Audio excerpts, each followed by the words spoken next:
Les policiers ont toujours eu une mauvaise réputation pour leur autorité sur nous, qui est souvent abusée, mais les policiers sont les premiers à être appelés à l'action dès qu'un problème survient. Et forcément, les policiers ont été témoins de situations inquiétantes. The Enigmatic Universe présente les 4 événements policiers les plus troublants racontés par d'anciens policiers.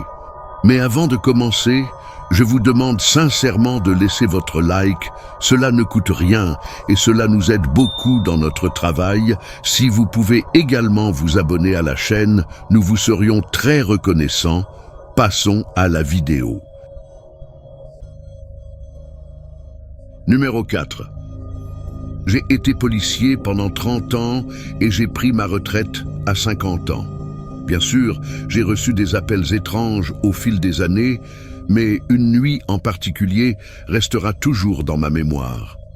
Mon partenaire, Steve, et moi avons été appelés pour répondre à un signalement de violence domestique. L'appel provenait d'un voisin. Ces appels n'étaient généralement pas un gros problème. Ils nous donnaient juste quelque chose à faire la nuit. Même si je n'aimais pas gérer les conflits entre couples, je me souviens très bien de l'adresse et de la façon dont la porte était entrouverte lorsque nous sommes entrés. La forte odeur de marijuana nous a rempli les poumons dès notre entrée. Ce n'était pas seulement l'odeur de la marijuana. Il y avait également une forte odeur de produits chimiques que nous pensions être de la méthamphétamine ou de la cocaïne. Nous avons annoncé notre présence en demandant au couple de prendre la parole.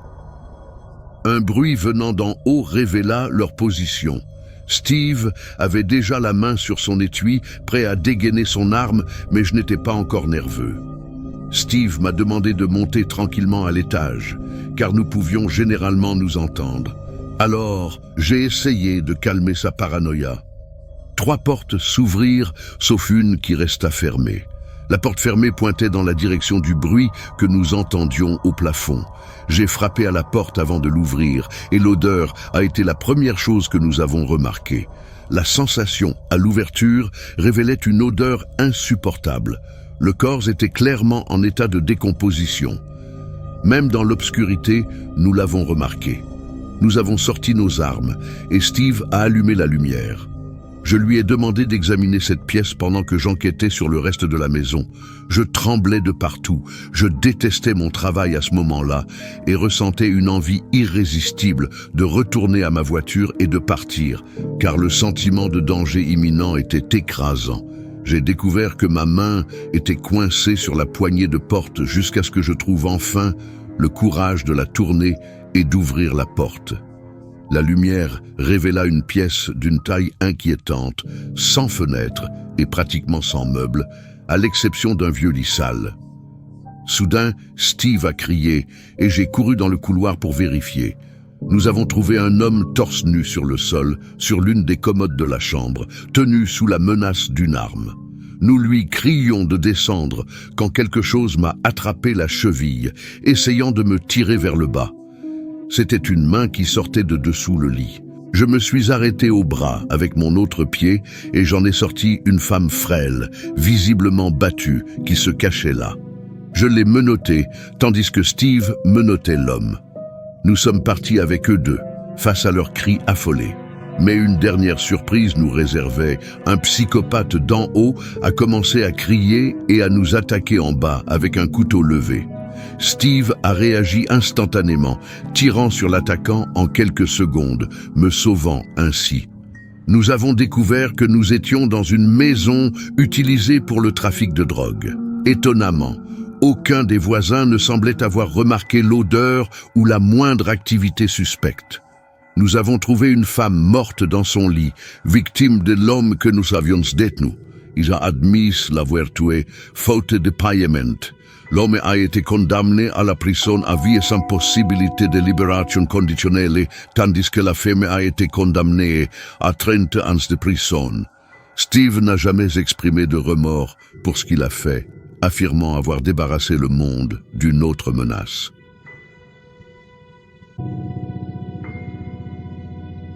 Numéro 3. Un ami de mon équipe et moi avons répondu à une alarme dans un ancien immeuble transformé en cabinet médical. avec une pharmacie attenante.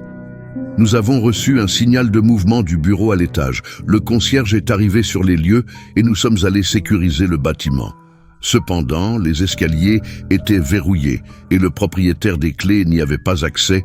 Nous avons donc choisi d'utiliser l'ascenseur jusqu'au 2e étage.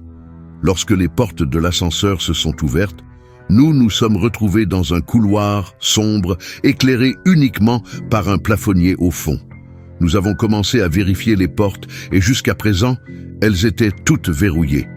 Nous sommes arrivés au dernier bureau et à notre grande surprise, les portes étaient déverrouillées. Nous sommes entrés et avons réalisé qu'il s'agissait d'un bureau inutilisé. La porte s'ouvrait sur une grande salle d'attente. Dans la zone de réception, il y avait environ 10 ou 12 salles d'examen, toutes vides, sans aucun problème. Nous avons quitté le bureau et immédiatement quelque chose nous a semblé étrange. C'est alors que j'ai remarqué que le plafonnier de notre côté du couloir, qui était allumé auparavant, avait été éteint et remplacé par un autre éclairage près des ascenseurs. Je regarde mon coéquipier et il est complètement pâle. Je demande ce qui ne va pas et il dit que toutes ces portes que nous venons de vérifier étaient fermées et verrouillées. Je confirme oui. Mon collègue dit alors, maintenant, ils sont tous ouverts. Et bien sûr, toutes les pièces du couloir que nous venions de vérifier étaient désormais ouvertes. Le facteur de stress augmente à ce moment-là. Nous commençons donc à nettoyer et sécuriser les bureaux. Nous terminons le dernier bureau et en sortant, juste avant de tourner le coin pour entrer dans la salle d'attente, la porte principale se ferme brusquement. Ensuite, notre radio commence à devenir folle avec une sorte de retour statique. Maintenant, je voulais juste sortir. Nous sommes sortis de là le plus vite possible. Nous sommes retournés à l'ascenseur et sommes descendus au 1er étage, dans l'espoir de recontacter le détenteur des clés. Cependant, le détenteur de la clé est introuvable. Je contacte le centre et demande un numéro de retour au détenteur de la clé pour lui faire savoir ce que nous avons trouvé. Le centre a signalé que le détenteur des clés était toujours en route et a estimé l'heure d'arrivée à 5 minutes. J'ai informé le bureau central que nous avions déjà rencontré le détenteur de la clé. Le centre me demande de l'appeler. J'appelle et elle me dit que nous n'aurions jamais pu être avec le détenteur de la clé. Elle affirme que la société d'alarme ne l'a contacté que maintenant. Finalement, le véritable détenteur des clés arrive sur les lieux et je lui pose des questions sur l'homme qui nous a guidés dans le bâtiment. Elle me demande de le décrire, alors je le fais. Elle dit que cela ressemble à l'un des médecins qui louait le bureau du 2e étage au bout du couloir. Elle ajoute qu'il s'est suicidé dans sa résidence d'été il y a quelques jours. Numéro 2. Je répondais à un appel dans le village, où un habitant a signalé avoir entendu des bruits provenant d'un des bâtiments abandonnés de l'autre côté de la rue, indiquant une probable effraction. Je suis arrivé et j'ai commencé mes recherches dans le bâtiment, qui était autrefois un dépanneur à 2 étages, mais qui était maintenant complètement vide à l'exception des parties fixées au sol, comme le comptoir et les étagères. Les lumières ne fonctionnaient pas non plus. J'ai méticuleusement vérifié chaque couloir à la recherche de quiconque pourrait se cacher et j'ai fait de même à l'étage, le trouvant complètement vide. En retournant à ma voiture, j'ai regardé le bâtiment et j'ai vu quelqu'un à la fenêtre du 2e étage. Une femme avec de longs cheveux gris jusqu'aux épaules. Effectivement, elle me regardait avec un large sourire sur le visage. Je suis rapidement retourné à l'intérieur, grimpant au 2e étage en 10 secondes à peine, mais la fenêtre était désormais vide, sans personne en vue. J'ai parcouru méticuleusement les 13 couloirs à plusieurs reprises derrière le comptoir et même dans la salle de bain, tout était propre. Me sentant un peu nerveux, je suis ressorti, pensant que mon esprit me jouait peut-être des tours. Je me retournai vers la fenêtre et elle était de nouveau là, avec le même sourire inquiétant et moqueur. Je remontais, courant à travers les 3 couloirs à la recherche de cette femme. J'étais sur le point d'abandonner une fois de plus et de m'éloigner pour toujours lorsque j'ai remarqué quelque chose dans mon champ de vision périphérique. C'était au plafond, une ombre noire et sombre attachée au plafond.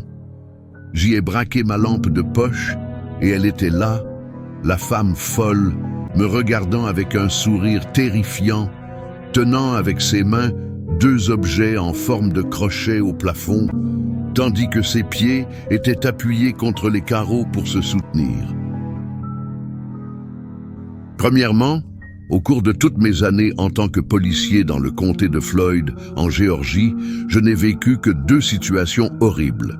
Je partagerai le pire d'entre eux. C'était une nuit calme, et je patrouillais sur les chemins de terre dans ma voiture de police. À cet endroit précis, il y avait de petites forêts des 2 côtés de la route, et c'est alors que tout a commencé. J'ai vu quelqu'un sauter dans les bois à gauche. Je n'en ai vu que la moitié, car ils ont rapidement disparu. Je me suis rapproché et j'ai essayé d'éclairer la forêt avec les phares de la voiture, mais je ne les ai pas vus. Malheureusement, c'était un peu mon travail de vérifier des choses comme ça, alors je suis sorti de la voiture avec hésitation et j'ai commencé à chercher. Dans un moment comme celui-ci, j'étais tellement prêt à dégainer mon arme que j'étais vraiment terrifié. Puis le claquement cliché d'une branche derrière un arbre m'a presque donné envie de retourner en courant vers la voiture. Mais au lieu de cela, j'ai fait mon travail et je les ai appelés. Quelqu'un portant un masque est sorti de derrière l'arbre. Je leur ai dit de lever la main, d'enlever leur masque et de s'approcher lentement. Ils ont levé la main, mais n'ont pas retiré leur masque. J'ai essayé de démontrer mon autorité en criant cette fois, en leur ordonnant de l'enlever. On aurait dit qu'ils étaient sur le point de l'enlever quand soudain, ils ont regardé vers la gauche, puis vers moi. J'ai entendu des pas venant de ma droite. J'ai sorti mon arme, j'ai crié aussi fort que possible pour que tout le monde sorte les mains en l'air. Vous vous demandez peut-être pourquoi. Eh bien, si vous étiez dans cette position, dans ce scénario, vous vous chieriez aussi, tout comme moi.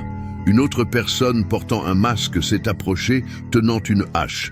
J'ai gardé mon arme pointée sur lui, mais soudain, des pas ont commencé à venir de toutes les directions. J'ai regardé autour de moi et j'étais entouré. Il y avait au moins 10 inconnus portant des masques autour de moi, presque en cercle, avec une seule ouverture derrière moi. La moitié d'entre eux étaient armés de haches et d'autres choses de ce genre. Je restais là, le pistolet levé, mais sans même viser quoi que ce soit. À ce stade, j'avais l'impression que j'allais vomir. L'un d'eux, je ne sais plus qui, a finalement rompu le silence en me disant d'une voix grave et étouffée « Va-t'en !» Mon cœur se serra en entendant cela d'une manière dont je savais que j'allais survivre. Je me suis retourné et j'ai couru vers la voiture, conduisant sur la route pendant un demi-mile tout en appelant des renforts, car vous pouvez imaginer que tout le groupe a disparu des bois lorsque l'équipe SWAT est arrivée. J'ai cependant une théorie à ce sujet. Je crois que ce dont j'ai été témoin était une sorte d'inquiétante société secrète projetant d'emprisonner un passant innocent. Et je crois que celui qui a sauté dans les bois au moment où je suis passé a reconnu ma voiture comme étant une voiture de police et a essayé de se cacher. Si je n'étais pas policier, je crois qu'il m'aurait arrêté, emmené dans les bois et fait ce que ce groupe fait pour s'amuser. Et ce sont les 4 incidents policiers les plus inquiétants racontés par d'anciens policiers. Si vous avez aimé la vidéo, laissez un like et abonnez-vous à la chaîne pour ne pas manquer notre contenu quotidien. Merci et à bientôt dans la prochaine vidéo.